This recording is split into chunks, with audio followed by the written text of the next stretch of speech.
Hello అండి, నేను మీ నాగభూషణం. మగ్గం నేస్తుండగా అంచులో బార్డర్ డిజైన్ ఎలా వస్తుందని ఒక అక్క అడిగారండి. వారి కోసమే ఈ వీడియో.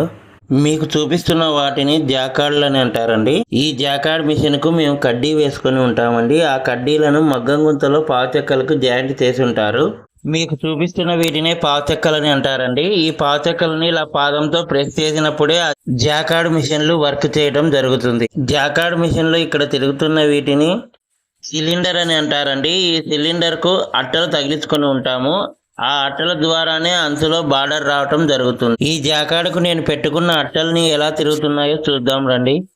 నేను తయారు చేసే తీరులో అంచులో బార్డర్ రావటానికి అట్టలేనండి కారణం. ఈ అట్టలు మిషన్ ద్వారా ఇలా ప్రెస్ అవుతున్న ప్రతిసారి అందులో కడ్డీలు లేస్తూ ఉంటాయండి. ఆ లేసే కడ్డీల వల్లనే బార్డర్ రావటం జరుగుతుంది. ఈ అట్టలలో ఉన్న రంధ్రాల వల్లనే ఆ కడ్డీలు బార్డర్ రావటానికి లేస్తాయండి. నేను చేయి గుర్తు పెట్టిన జాకార్డ్ కడ్డీలు లేవటం చూడొచ్చండి. నేను చూపిస్తున్నది అంచు బార్డర్ అండి. జాకార్డ్ లో ఉన్న కడ్డీలు ఇలా పైకి లేస్తున్న ప్రతిసారి పోగులు అంచులో లేసి అంచులో బార్డర్ రావటానికి జరుగుతుందండి. ఈ అంచులో బార్డర్ రావడం కోసం ఈ ఎల్లో దారాలను కట్టుకొని ఉంటామండి. ఈ ఎల్లో దారాల ద్వారానే ఆ పోగులు లేచి అంచులో బార్డర్ రావటానికి కారణమవుతాయండి. పోగు కలుపుతూ ఒక చీరను తయారు చేస్తున్న మా నేత కార్మికులకు కాస్త సపోర్ట్ చేయండి. మా వీడియోను నచ్చినట్టయితే లైక్ చేయండి, షేర్ చేయండి, కామెంట్ చేయండి. మా ఛానల్ని సబ్స్క్రైబ్ చేసుకోవడం మాత్రం మర్చిపోకండి. నమస్తే అండి.